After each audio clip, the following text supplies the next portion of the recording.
Assalamualaikum warahmatullahi wabarakatuh. Oke semuanya, perkenalkan nama saya Bapak Ari Rosyad Soleh. Saya guru mata pelajaran sejarah di SMA Negeri 1 Babakan. Untuk semuanya jangan lupa saksikan dan tonton sampai dengan selesai, yaitu video hasil karya anak-anak SMA Negeri 1 Babakan dengan judul Sejarah Asal-Usul Sumur Keramat di Desa Lowong Gajah. Oke guys, selamat menyaksikan.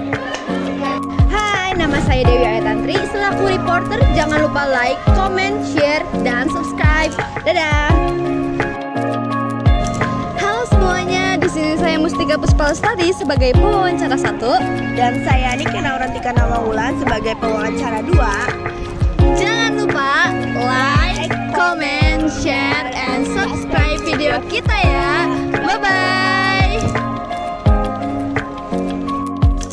Hai semuanya. Perkenalkan, nama saya Putri Amelia Firmansyah sebagai kameramen 1 dan Saya Ahmad Aga Jamjami sebagai kameramen 2. Jangan lupa like dan komen video kami. Hai semuanya. Perkenalkan, nama saya Raden Chandra Ahmad Fahriyandi. Saya Kembang Arum Daun. Saya Diana Nugra Indah. Saya Della Puspitasari. Kami di sini sebagai editor. Jangan lupa Like, komen and share video kami. Bye bye.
Assalamualaikum warahmatullahi wabarakatuh. Selamat siang teman-teman. Di sini saya akan mengobservasi tentang sumur keramat yang terletak di Masjid Lowong Gajah. Bisa dilihat ya. Saya Mustika Puspalestari sebagai pewawancara. Saya Nike Naurantika Nawawulan sebagai pewawancara juga. Dan di sini kita bersama narasumber ya Bapak. Bersama Saya nama lengkapnya Ibrahim Ali Wahidin dengan nama panggilan Pak Ali. Iya. Baik Bapak, di sini kita akan menanyakan sejarah terkait sumur keramat. Jadi apa sih Pak? Gimana awal mulanya sumur keramat itu ada? Ya, mungkin Bapak akan bercerita ringkasnya saja. Karena kalau cerita yang sesuai dengan ini mungkin akan lama. Bisa juga nanti dilihat di Google, sudah ada ya, kebetulan sudah ada juga sejarah sumur Lowong Gajah, pasti ada di situ. Bapak hanya cerita ringkasnya, pada abad ke-16 Pangeran Walangsungsang, putranya Prabu Siliwangi, itu menyerahkan jabatan Kikuwu Cirebon kepada keponakannya Sunan Gunung Jati. Nah, setelah menyerahkan jabatannya itu, lalu dia berkelana pergi menyebarkan Islam ke wilayah timur Cirebon. Akhirnya sampailah di hutan ini.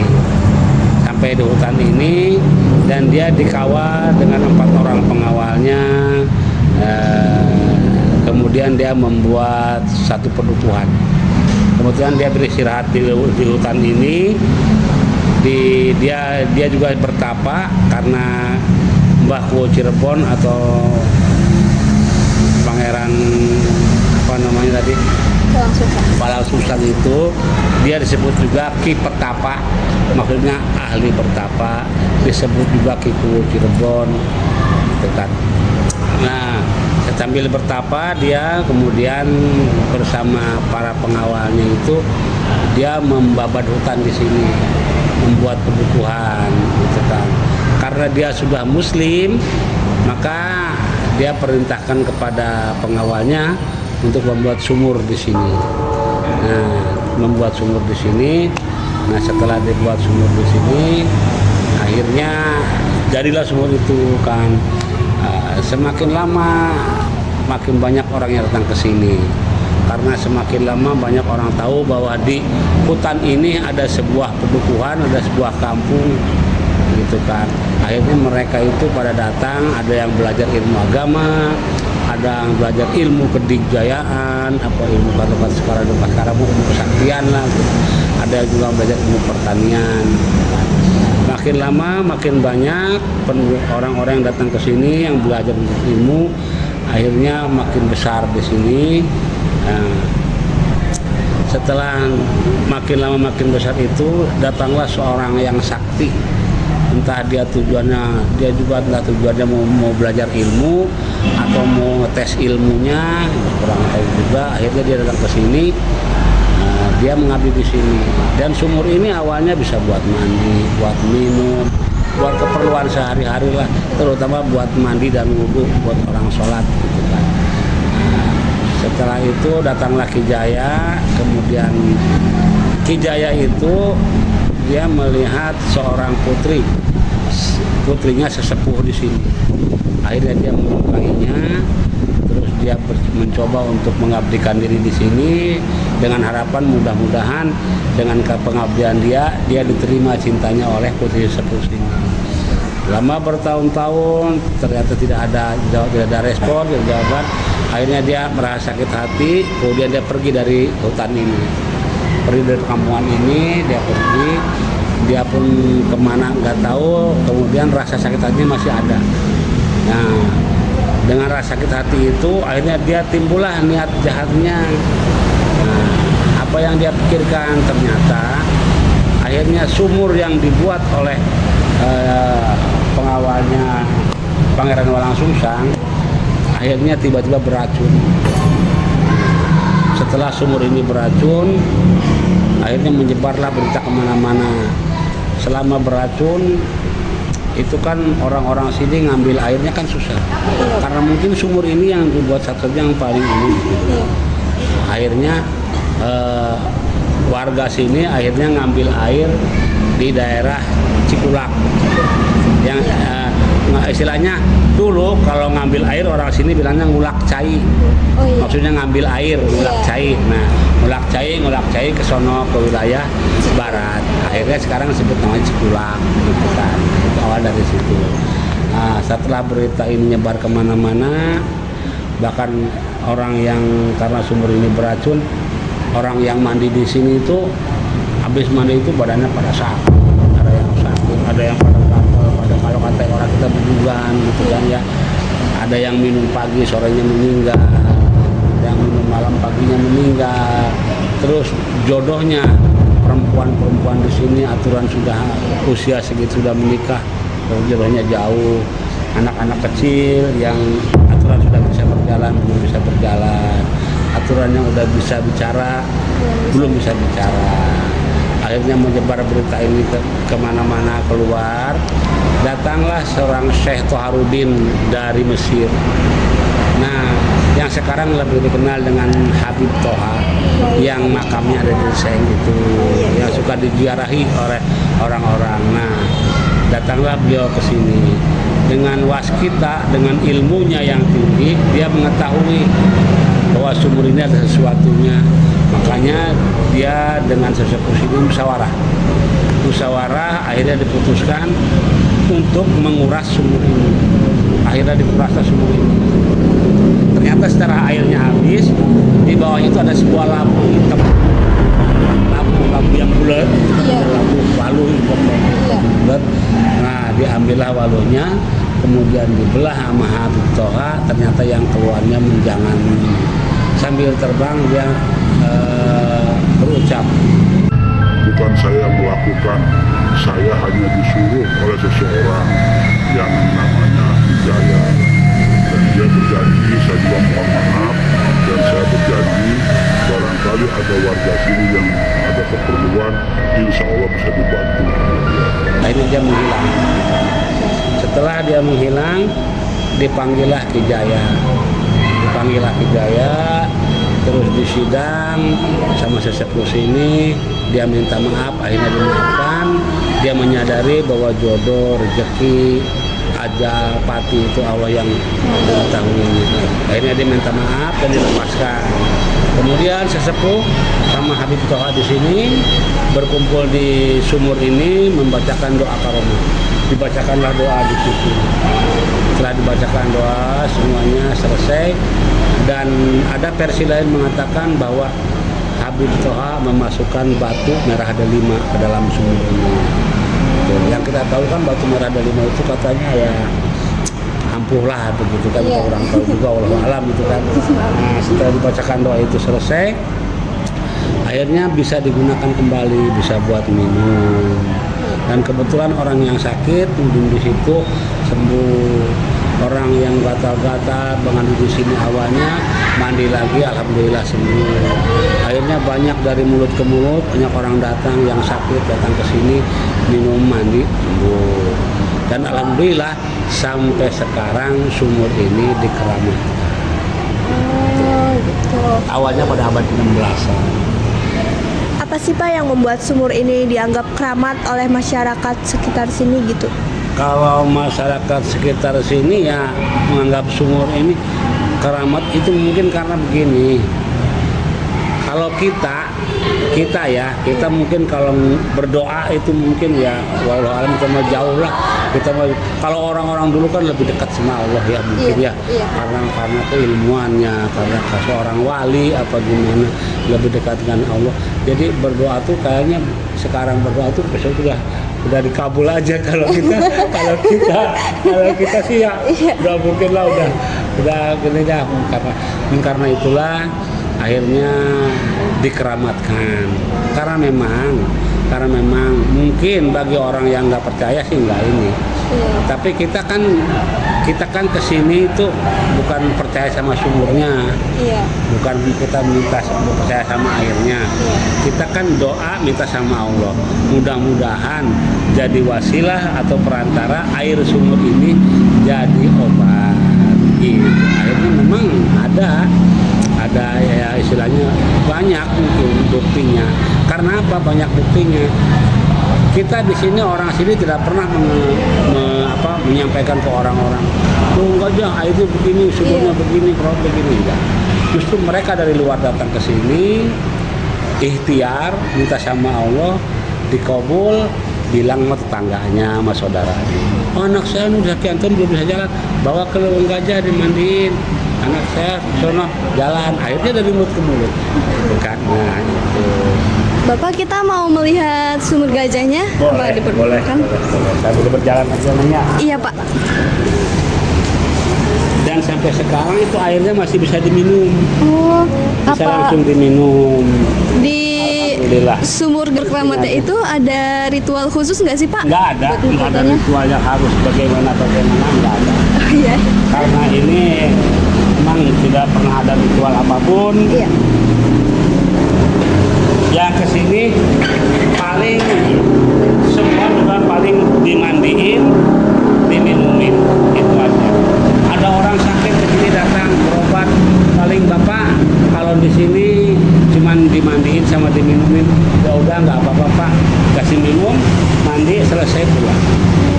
Jadi kayak dimandinya itu sambil didoain gitu ya Pak? Ya iyalah, kita minta sama Allah, Bapak bantu doa, sementara orang yang bersangkutan juga berdoa, sama-sama minta sama Allah, mudah-mudahan doanya cepat dikabul, insya Allah. Bapak terkait enteng jodoh, itu benar adanya tidak Pak? Sekarang kita wallahu alam ya, wallahu alam.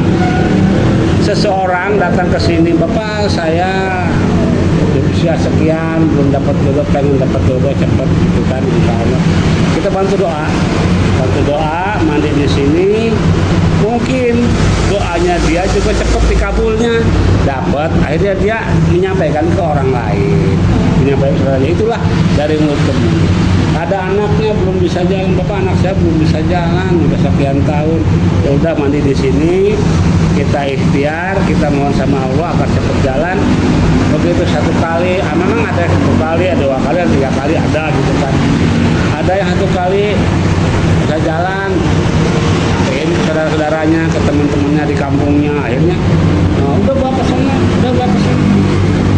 Mungkin Bapak ini sumur keramatnya dicukupkan, Iya. tapi saya dapat info dari guru saya, katanya di dalam itu ada kayu Ya. iya, kayu jati. Itu waktu sekitar abad ke-16 juga, sebenarnya kayu itu dari kerajaan Demak ditujukan buat Masjid Sang Cipta Rasa Cirebon yang adanya di Kasepuhan. Nah, dikirim dari kerajaan Demak, kebetulan dia istirahat di sini. Akhirnya kan ketemu dengan Pangeran Walang Sungsang. Iya.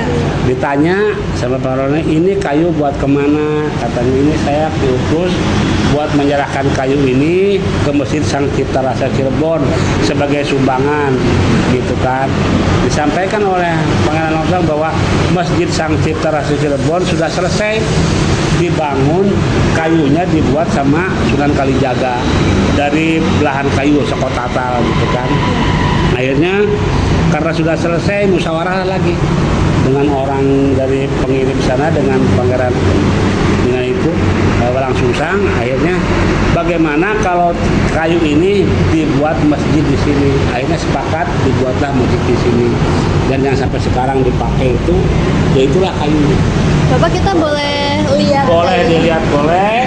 Barangkali di sini juga mau cuci muka boleh. Iya. Kita minta sama Allah, diminum juga boleh. Bapak suka, bukan Bapak harus, nggak apa-apa, nggak harus.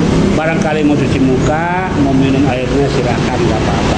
Insya Allah minta sama Allah, mudah-mudahan jadi wasilah apa yang kita cita-citakan tercapai. Amin. Amin.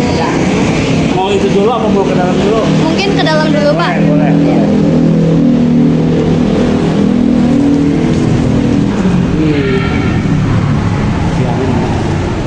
betul. Berarti ini kayunya sudah tua sekali ya, Pak?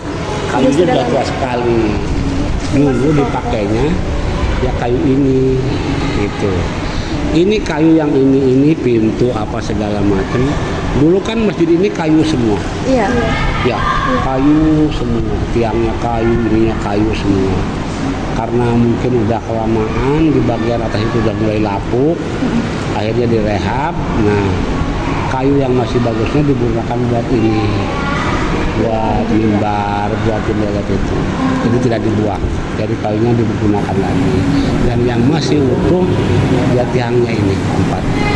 Karena masyarakat meminta bahwa jangan itu biarin di situ sebagai sejarah, dan memang sudah termasuk apa namanya, kalau barang-barang tua itu udah termasuk barang yang tua Antik lah, gitu ya, Pak? barang antik ya. Ya, ini yang masih utuh. Oh, iya. Dan ada juga kentongan di sini. Mana tuh, Pak? Itulah ada kubahnya. Kubah. Oh iya, Pak. Nah, Bapak bisa tolong ceritakan tentang kubahnya? Kubah ini adalah kubah pertama. Kalau masjid tua, pasti kubahnya akan seperti ini. Kalau masjid-masjid yang tua akan seperti kubahnya, kubah zaman dulu. Ini kubah yang pertama, kemudian bata zaman dulu itulah batanya. Kalau kita sekarang bata kita kecil-kecil ya. Iya, betul, kecil-kecil ini. Alhamdulillah itu masih keambil waktu ada penggalian Penggalian. fondasi. Nah, yang terselamatkan ada sebagai barang bukti bahwa ya istilahnya kita punya sejarah. Mungkin sejarahnya bisa dicukupkan ya? Demikianlah tadi hasil observasi yang kelompok saya bawakan dalam tema mengobservasi sumur keramat di Desa Luweng Gajah. Saya minta maaf bila ada kesalahan. Saya Devi Ayu Tantri, selaku reporter ingin pamit undur diri. Terima kasih yang sudah menonton dari awal sampai akhir. Selamat beristirahat dan wabillahi taufiq wal hidayah. Wassalamualaikum warahmatullahi wabarakatuh.